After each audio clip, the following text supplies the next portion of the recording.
Hello, welcome back to my channel. I'm feeling positively popular.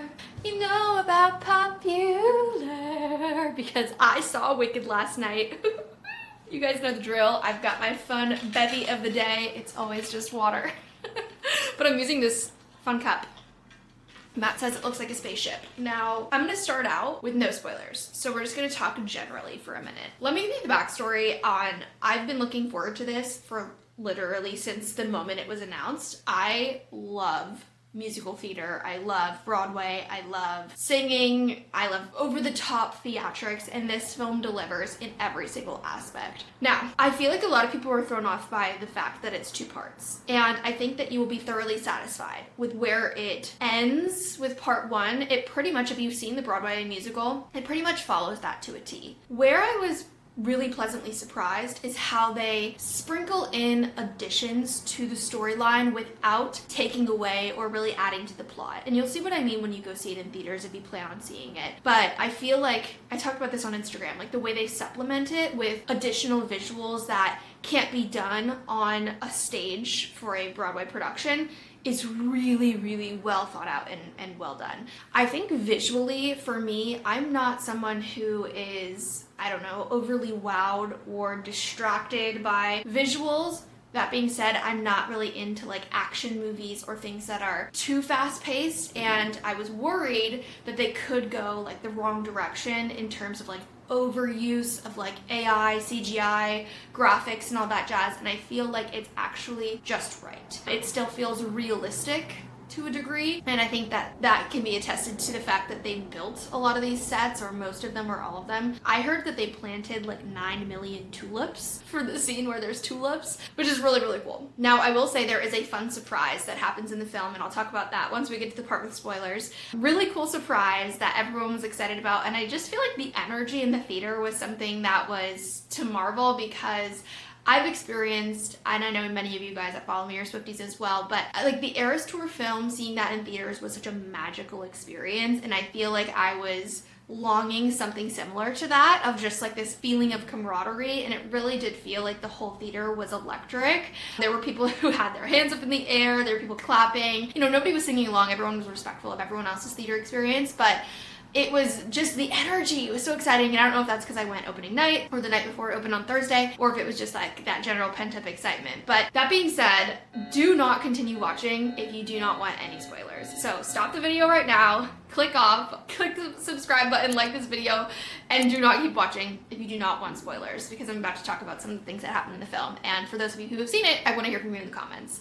If you watched it to this far, go ahead and leave me a green or pink heart in the comments. If you're new here, that's something we like to do every video, so I know that you made it through the video. Now, spoiler, I was so surprised to see Idina Menzel and Kristen Chenoweth pop up in the movie. I was not expecting them to make a cameo, and honestly, they were in it for like a good few minutes, right? I think it was really fun to see them pop up. I think Idina looked amazing. Like, does this woman age at all? No. And the part where Kristen Chenoweth like puts her hand on Ariana Grande's mouth while she's singing so she can take over was so like Glinda coded. And then of course we got the infamous "oh" note from Idina, which was so fun. Now, I feel like what I'm most curious about with the plot is like Fiyero seemed to kind of take a back seat in this part 1 of the film, and I'm curious if he's going to have a larger role in part 2. For those of you that have seen it, I want to know, do you feel like he's going to play a larger role in part 2? Do you feel like if you've seen the Broadway musical, he played less of a role? Because I feel like I remember him being a bit more prominent in the Broadway musical. I have seen it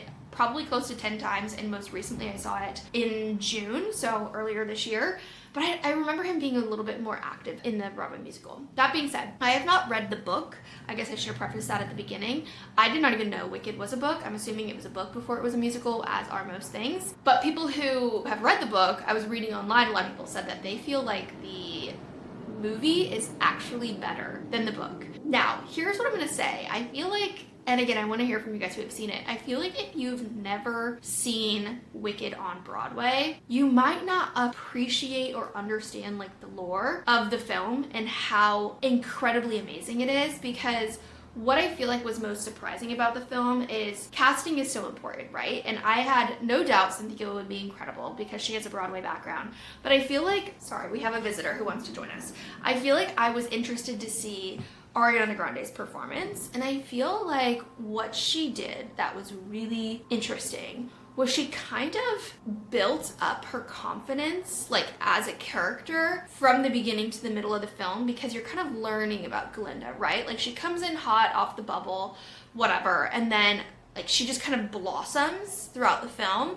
But at the same time, as she's blossoming, halfway through, I also feel like she knows how to pull it back so that Cynthia can really step forward. And I absolutely love that about their dynamic. Even though the film is like the protagonist, if you will, is Elphaba, I do feel like they played such equal roles in the movie. And it was really fun to see kind of their synergy. Okay. My thoughts on them being casted. A lot of people were like, oh, is Cynthia gonna, be able to hold up, voice-wise, meeting Adina?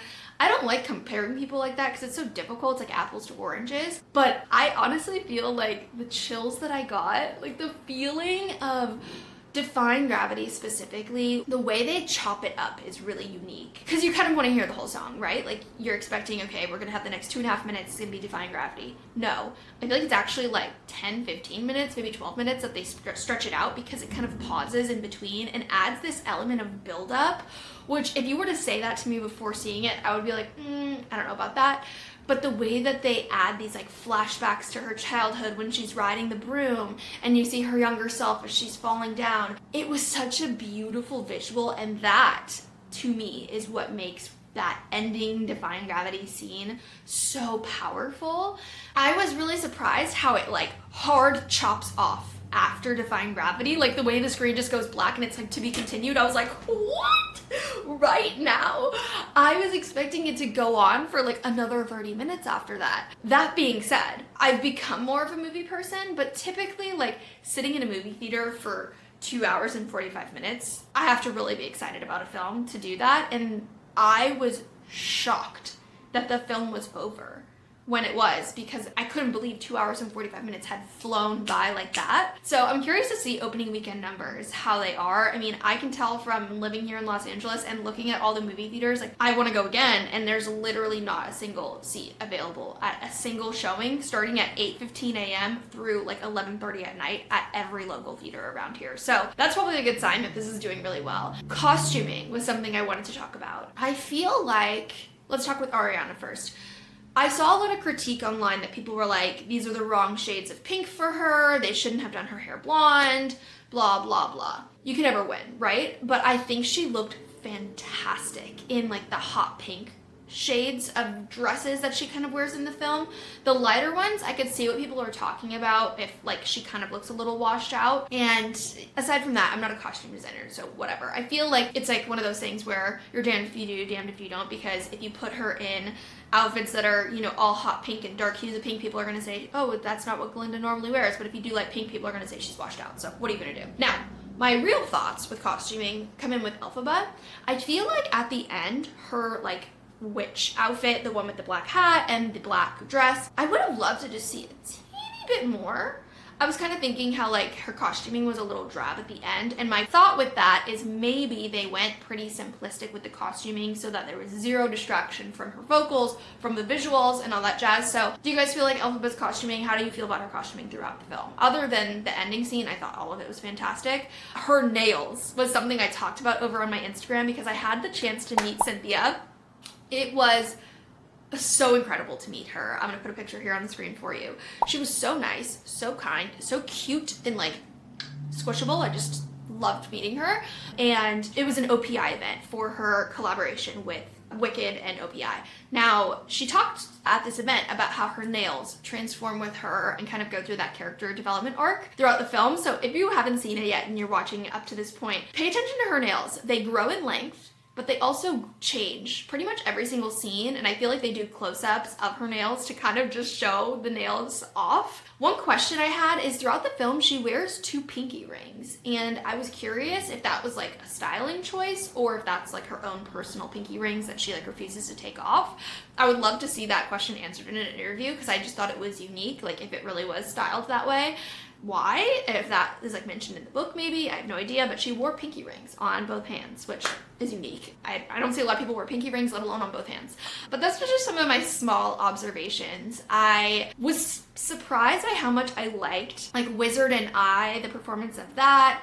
Obviously the opening sequence is incredible. I was most looking forward to Popular as my favorite, and of course Defying Gravity, but I thought like a lot of the other songs and performances, now I'm like, man, I gotta go listen to those because I really liked them in the film. But those are kind of my high level thoughts. I do this every time and I forget to actually drink said emotional support water.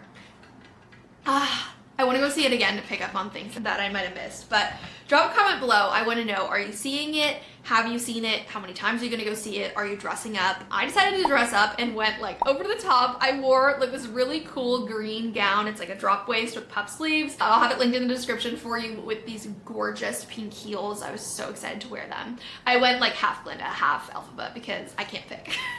But make sure to let me know if you guys enjoy like pop culture, commentary, movie reviews, whatever it might be. I'm headed to go see Gladiator this weekend with my boyfriend. That's like our compromise. If we're gonna go see Wicked, we're also gonna see Gladiator, which he's very excited about. So if you want a review on that, let me know because we're gonna watch Gladiator 1 first tonight, and then we're gonna go see Gladiator 2 because I have not seen Gladiator all the way through before. Have listened to the soundtrack though, which is fantastic. Anyways, don't forget to click that subscribe button down below. Check out my latest videos. I've got a health update for you guys. I did a press-on nail tutorial. I do my nails all on my own, and that's already up on my channel. And then coming up soon is a raw and honest chat about body confidence, how I build my confidence, body positivity, all that jazz. So stick around for more. I am having so much fun with you guys over here on YouTube. Thanks for being here. My name's Reagan, and I will see you on the next one. Bye. Tell them how I'm defying gravity. Bye.